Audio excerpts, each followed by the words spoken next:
God's with நிகழ்ச்சிக்கு உங்கள் யாவரையும் அன்புடன் வரவேற்கிறேன். சந்தோஷமாக இருக்கீங்களா? கர்த்தர் உங்களோடு இருக்கிறார். உங்கள் வாழ்க்கையில் தேவன் உங்களை ஒருபோதும் கைவிட மாட்டார். தேவனாகிய கர்த்தரை நீங்கள் விசுவாசிக்கும் பொழுது உங்களுடைய எதிர்பார்ப்புகள், வாஞ்சைகள், விருப்பங்கள் இதையெல்லாம் தேவன் அறிந்தவர். நிச்சயம் உங்கள் வாழ்க்கையில் அதை நிறைவேற்ற வல்லவராயிருக்கிறார். வேதத்திலிருந்து ஒரு வசனத்தை வாசித்து கர்த்தருடைய வார்த்தையில் எவ்வளவு வல்லமை இருக்கிறது, ஆண்டவரை விசுவாசிக்கும் போது என்ன நன்மைகள் நமக்கு உண்டாகும் என்பதை நாம் அறிந்து கொண்டு தேவனை விசுவாசித்து அவரிடத்தில் நன்மை பெற்றுக்கொள்வோம். யோவான் எழுதின சுவிசேஷம் 5ஆம் அதிகாரம் அதனுடைய 5வது வசனத்திலிருந்து நான் வாசிக்கிறேன். 38 வருஷமாய் வியாதி கொண்டிருந்த ஒரு மனுஷன் அங்கே இருந்தான். படுக்கையிலே வியாதியாக கிடந்த அவனை இயேசு கண்டு வெகு காலமாய் வியாதிஸ்தன் என்று அறிந்து அவனை நோக்கி, சொஸ்தமாக வேண்டும் என்று விரும்புகிறாயா என்று கேட்டார். அதற்கு வியாதிஸ்தன், ஆண்டவரே, தண்ணீர் கலக்கப்படும் போது என்னை குளத்தில் கொண்டு போய் விடுகிறதற்கு ஒருவரும் இல்லை. நான் போகிறதற்குள்ளே வேறொருவன் எனக்கு முந்தி இறங்கி விடுகிறான் என்றான். இயேசு அவனை நோக்கி, எழுந்திரு, உன் படுக்கை எடுத்துக்கொண்டு நட என்றார். உடனே அந்த மனுஷன் சொஸ்தமாகி தன் படுக்கை எடுத்துக்கொண்டு நடந்து போனான். அந்த நாள் ஓய்வு நாளாய் இருந்தது. இந்த வேத வசனத்தை நீங்கள் நல்லா கவனித்து பாருங்க.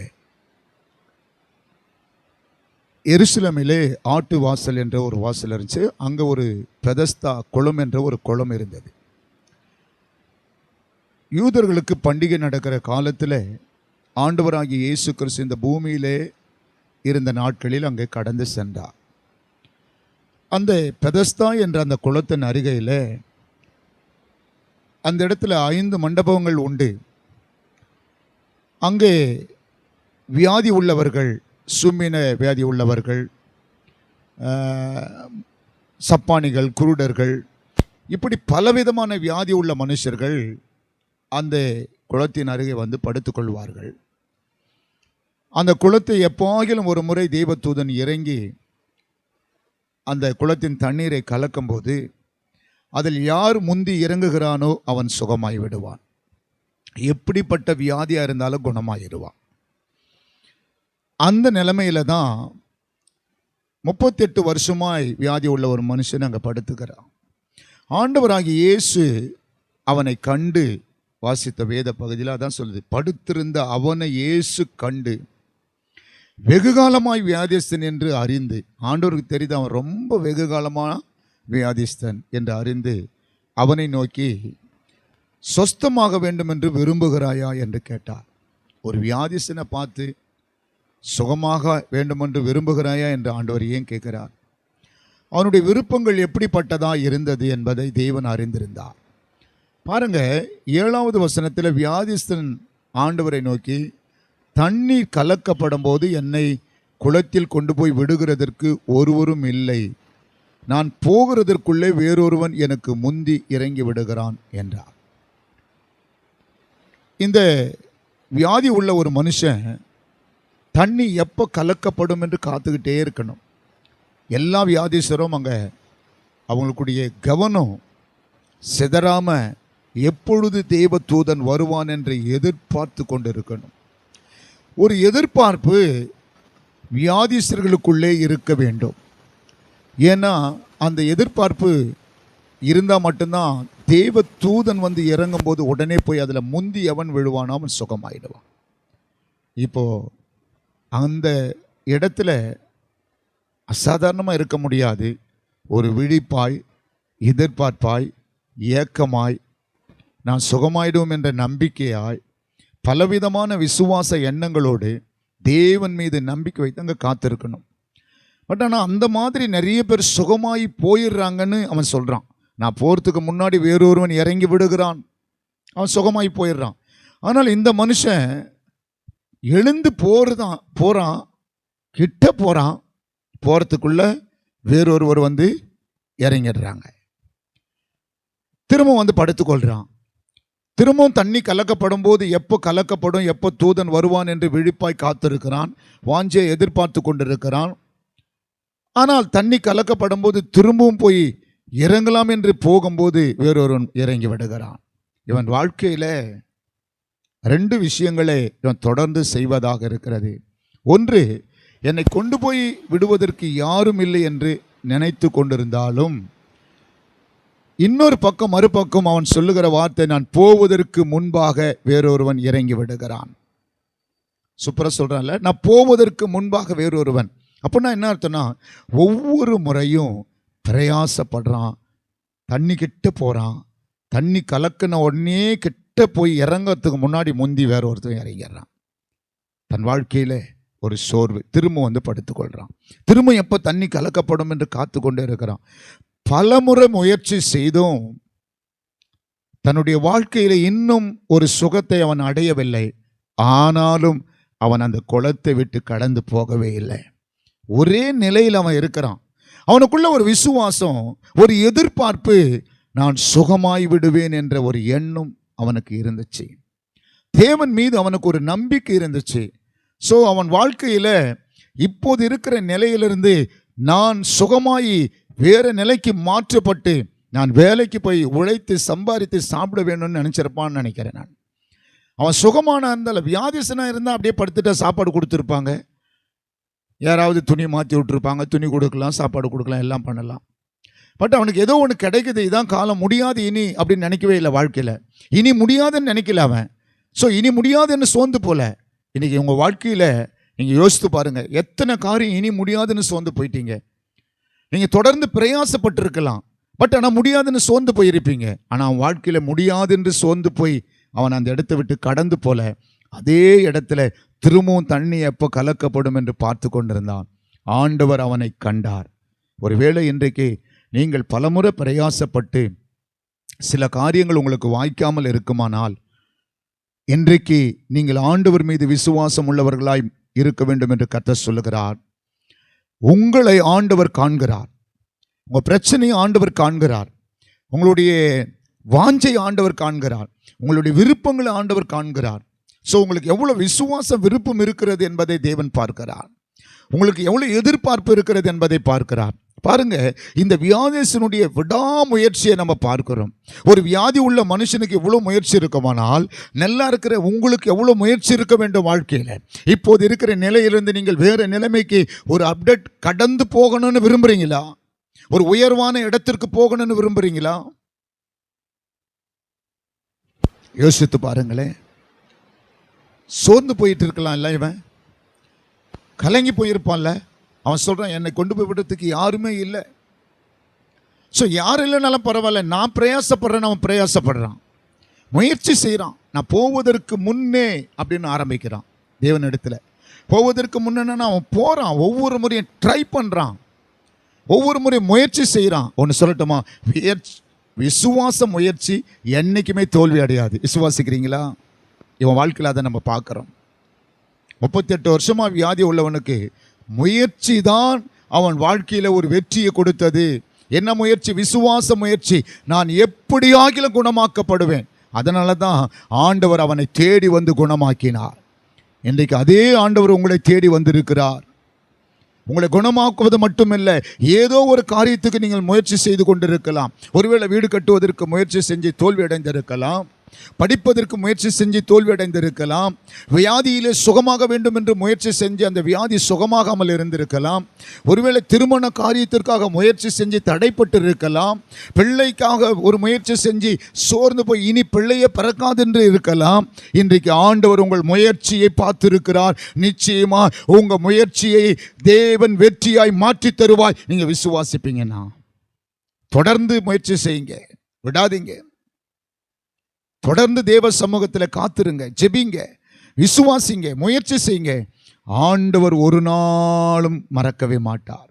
விசுவாசி முயற்சி ஒரு நாளும் தோல்வி ஆகாது, ஒருபோதும் தோல்வி ஆகாது. விசுவாச முயற்சி ஒரு நாளும் தோல்வி ஆகவே ஆகாது. பாருங்க, இவனுடைய முயற்சி தான் ஆண்டவராகிய இயேசு கிறிஸ்து அவனை தேடி போய் சொல்றாரு, உன் பாவங்கள் மன்னிக்கப்பட்டது, படிக்க எடுத்துக்கொண்டு நட, எழுந்திரு, உன் படிக்க எடுத்துக்கொண்டு நட என்றார். உடனே அந்த மனுஷன் சொஸ்தமாகி தன் படிக்க எடுத்துக்கொண்டு நடந்து போனான். படிக்க எடுத்துக்கொண்டு நடந்து போறான். அவன் வாழ்க்கையே மாறிடுச்சு. இல்லை, அதற்கு ஒரே ஒரு காரணம் தெரியுமா? அவன் விசுவாச முயற்சி. பலமுறை தோற்று போனாலும் திரும்பவும் ட்ரை பண்றான்.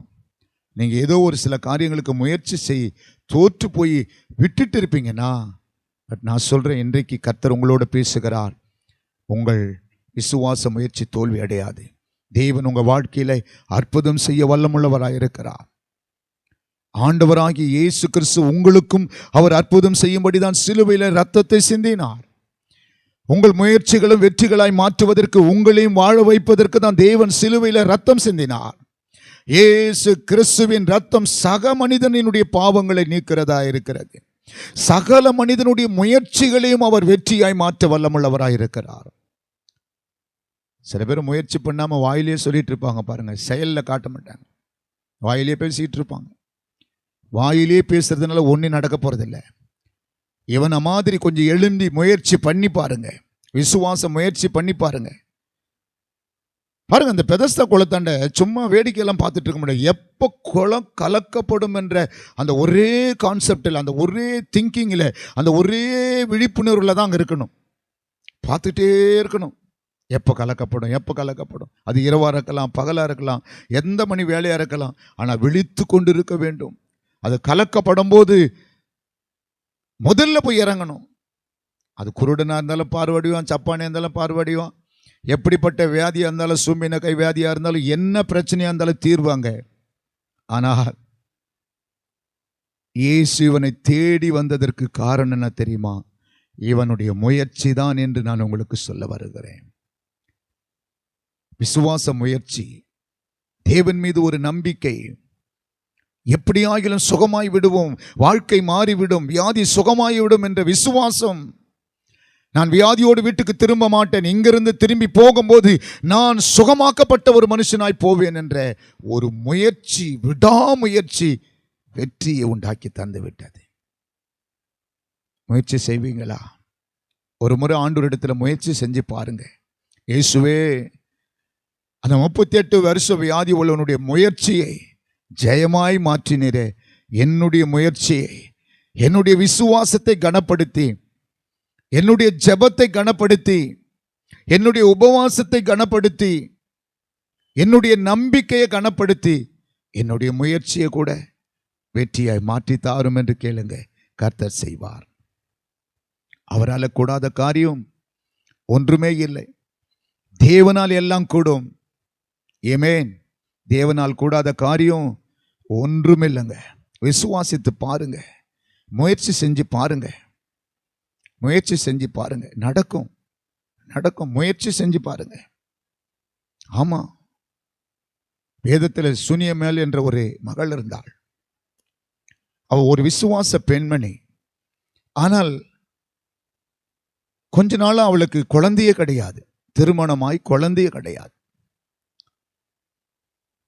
ஆனால் தேவனுடைய மனுஷனாகிய எலிசாவினிடத்தில் எலிசா தங்கும்படியான ஒரு வீட்டையும் கொடுத்து எலிசாவை உபசரித்து போஷித்தாள்.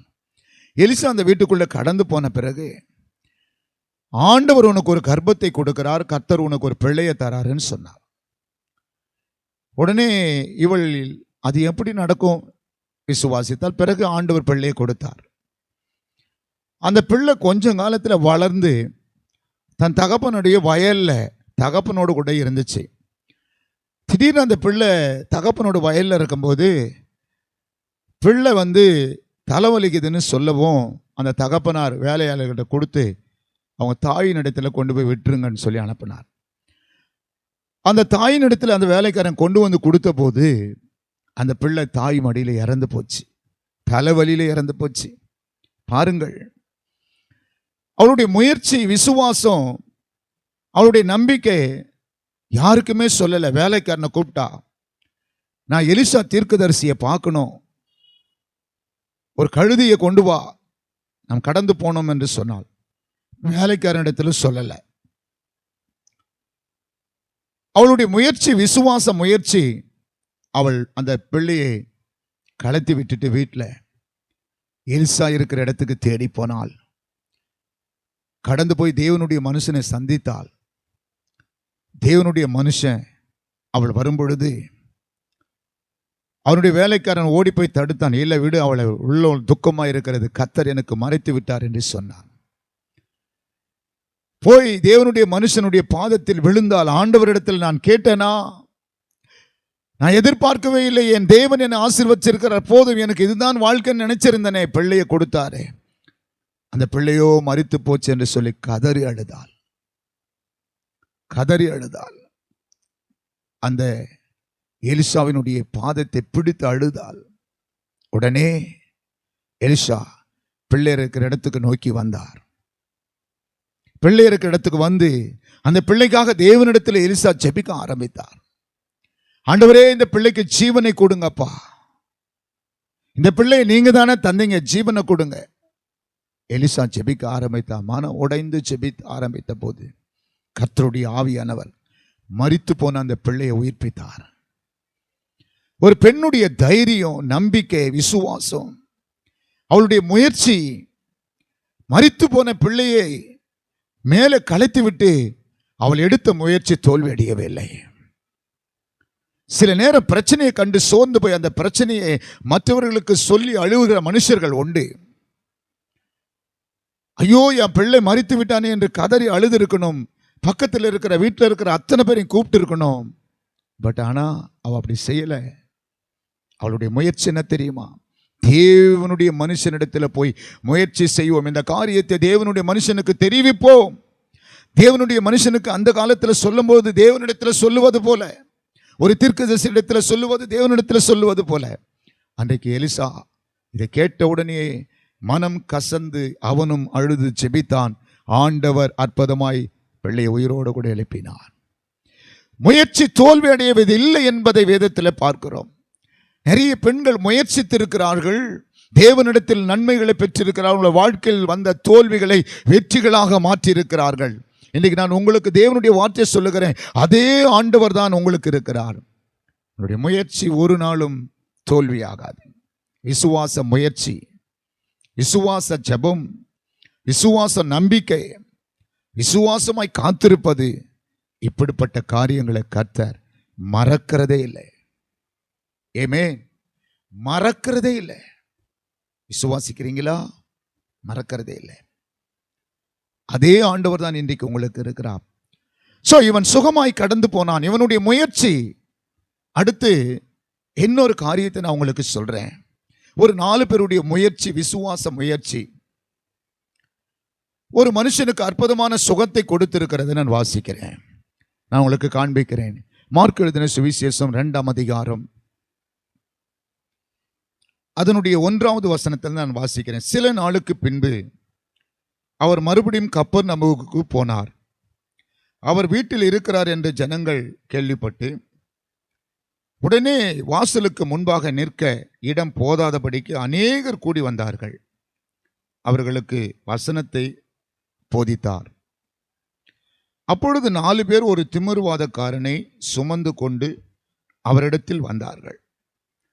ஜனக்கூட்டத்தின் நிமித்தம் அவருக்கு சமீபமாய் சேரக்கூடாமல் அவர் இருந்த வீட்டில் மேற்கூரையை பிரித்த திறப்பாக்கி திமிர்வாதக்காரனை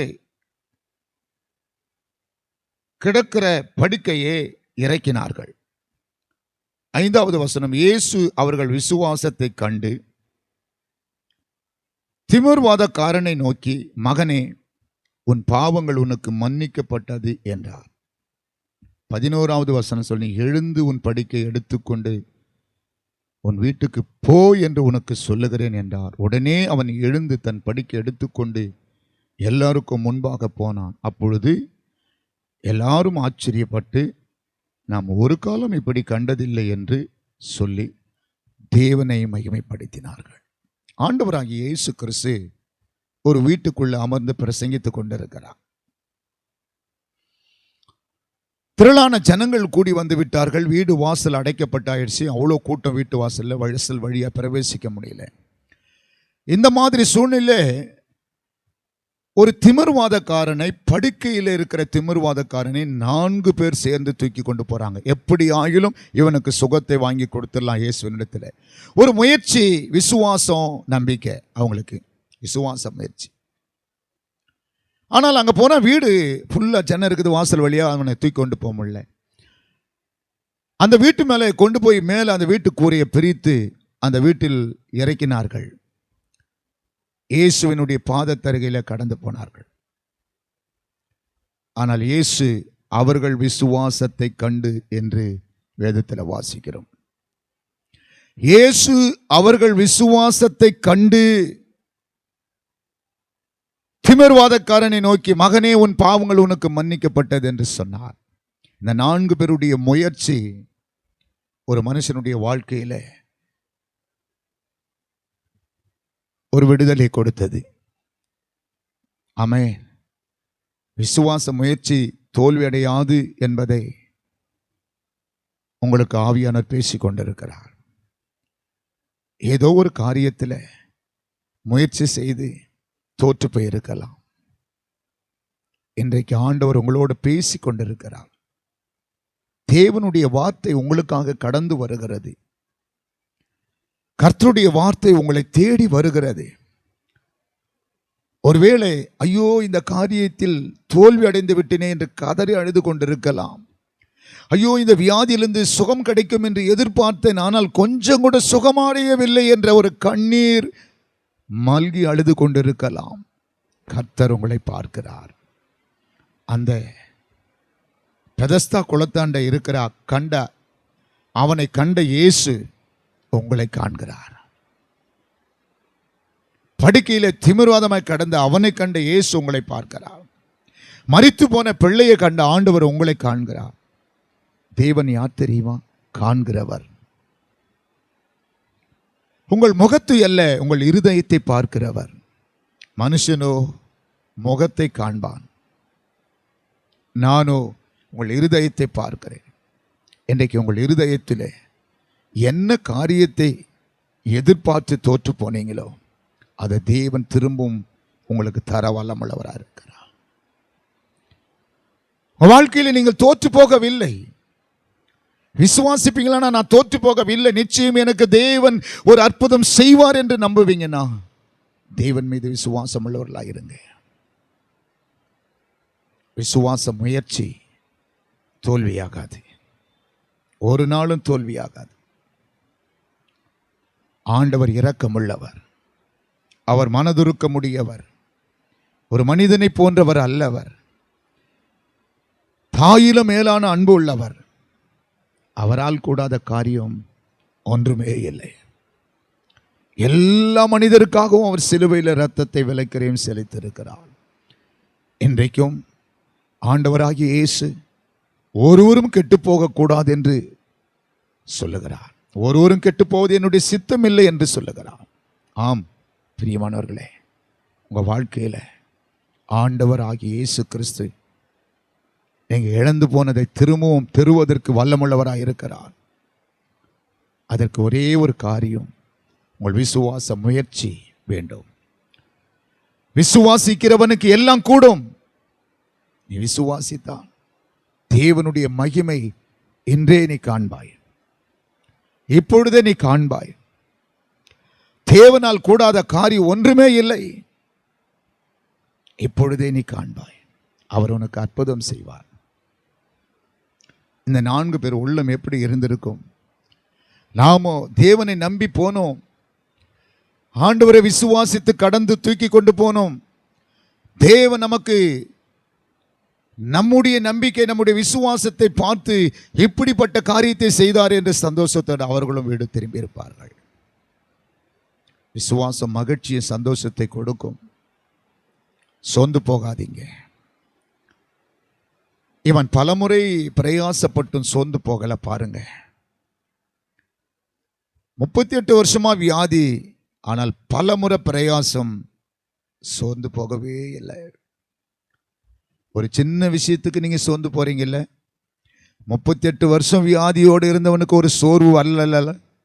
அவன் அங்கேயே தான் படுத்து இருக்கிறான் இல்லையா? தண்ணி கலக்கப்படும் போது திரும்பவும் எழும்பி போறான் இல்ல? அவனுடைய முயற்சி வெற்றிக்கானது. இன்றைக்கு உங்களுடைய முயற்சியும் வெற்றிக்கானது என்று நான் சொல்லுகிறேன். கர்த்தருடைய வார்த்தை உங்களை நோக்கி கடந்து வருகிறது. முயற்சி செஞ்சு பாருங்க. வாஞ்சையோடு விசுவாசத்தோடு எதிர்பார்த்து தேவனை நோக்கி கூப்பிடுங்க. 91ஆம் சங்கீதத்தில் வாசிக்கிறோம், கர்த்தரிடத்தில் அவன் என்னிடத்தில் வாஞ்சியா இருக்கிறபடியால் நான் அவனை விடுவிப்பேன், என் நாமத்தை அவன் அறிந்திருக்கிறபடியால் அவனை உயர்ந்த அடைக்கலத்தில் வைப்பேன். அவன் என்னிடத்தில் வாஞ்சியா இருக்கிறான். இவனுக்கு ஒரு வாஞ்ச, நான் எப்படி ஆகிலும் எழும்பி நடந்துருவேன், நான் எப்படி ஆகிலும் நல்ல சுகமாய் வீட்டுக்கு போயிடுவேன். அந்த வாஞ்சிய விருப்பங்களை தேவன் கண்டார். உங்களுடைய விருப்பம் என்ன? உங்களுடைய வாஞ்சை என்ன? பிரயாசப்படுங்க. உங்கள் பிரயாசத்துக்கும் முயற்சிக்கும் வெற்றி உண்டு. தேவன் உங்கள் பிரயாசங்களை தள்ளுகிறவர் அல்ல. தேவன் உங்கள் முயற்சியை அவர் தள்ளிவிடுகிறவர் அல்ல. உங்கள் பிரயாசங்களை அவர் பார்க்கிறார். உங்கள் வருத்தங்களை அவர் பார்க்கிறார். உங்கள் கண்ணீர் அவர் பார்க்கிறார். அவரிடத்தில் வருகிற ஒரு மனுஷனையும் அவர் புறம்பே தள்ள மாட்டார். அவர் சும்மா அனுப்பவே மாட்டார். ஜெபிக்கலாமா? அவர் ஒரு நாளும் கைவிட மாட்டார். ஸோ அந்த 38 வருஷமா வியாதி உள்ளவனுக்கு அற்புதம் செய்த அதே ஆண்டவர் உங்களுக்கும் அற்புதம் செய்வார். திமிர்வாதமாய் படிக்கல கடந்த அவனுக்கு அவன் வாழ்க்கையில ஒரு புதிய பயணத்தை ஏற்படுத்தி கொடுத்தார். ஒரு புதிய நம்பிக்கை ஏற்படுத்தி கொடுத்தார். உங்களுக்கும் ஒரு புதிய பயணம், ஒரு புதிய பாதை, ஒரு புதிய வெளிச்சம் தேவனாகிய கர்த்தர் உங்களுக்கு தருவார். உங்கள் வாழ்க்கை மலரும். உங்கள் வாழ்க்கை இப்போது இருக்கிற நிலைமையிலிருந்து மாறும். எதுவுமே முடிஞ்சு போச்சுன்னு நினைக்காதீங்க. தேவனாகிய கர்த்தர் ஆரம்பிக்க முடியும். கர்த்தர் உங்களை ஆசீர்வதிப்பார். விசுவாசிக்கிறவங்க என்னோடு கூட சேர்ந்து ஜெபம் பண்ணுங்கள். நான் உங்களுக்காக ஜெபிக்க போகிறேன். பரிசுத்தமுள்ள பரலோக பிதாவே, இயேசுவின் நாமத்தினால் உம்முடைய சமூகத்தில் உம்முடைய பிள்ளைகளுக்காக நான் ஜெபிக்கிறேன். இந்த வார்த்தையை கேட்டுக்கொண்டிருந்த ஒவ்வொருவருக்காக நான் ஜெபிக்கிறேன். ஒவ்வொரு குடும்பத்திற்காக நான் ஜெபிக்கிறேன். அவர்கள் என்ன நிலைமையில் இருக்கிறார்கள் என்பதை நீர் காண்கிறீர். உமக்கு தெரியும் ஆண்டவரே. இப்பொழுது அவர்கள் என்ன நிலைமையில என்ன கஷ்டப்படுகிறார்கள் என்பது உமக்கு தெரியும். அவருடைய வாஞ்ச விருப்பங்கள் விசுவாசங்கள் உமக்கு தெரியும். என் ஆண்டவர் இந்த நிமிஷம் அவர்களுக்கு இரக்கம் செய்வீராக. Glory to God. இறங்கும் ஆண்டவரே, வீடுகளிலே இறங்கட்டும் அப்பா. உம்முடைய வல்லமை கடந்து வரட்டும் என்று நான் ஜெபிக்கிறேன். கர்த்தருடைய ஆவியானவர் இறங்குவீராக. இயேசுவின் நாமத்தில் அவர்களுக்கு அற்புதங்களை செய்யும்படி நான் ஜெபிக்கிறேன். கண்ணீர் துடைக்கப்படட்டும். அவர்கள் வேதனை மாறட்டும். அவர்களுக்கு ஒரு புதிய வெளிச்சத்தை கர்த்தர் தாங்க. ஒரு புதிய நம்பிக்கை உருவாக்கி தாங்க. அவர் விசுவாச கண்கள் அவர்களுக்கு திறந்தரலும். நீங்க அப்படி செய்கிறதற்காய் ஸ்தோத்திரம், ஸ்தோத்திரம், ஸ்தோத்திரம். அவர்களை நேசிக்கிற ஆண்டவர், அவர்களை கைவிடாதிரும். நீர் அப்படியே செய்கிறதற்காய் ஸ்தோத்திரம். இயேசுவின் நாமத்தில் ஜெபிக்கிறேன் நல்ல பிதாவே. ஆமென், ஆமென், ஆமென். Praise God. God bless you.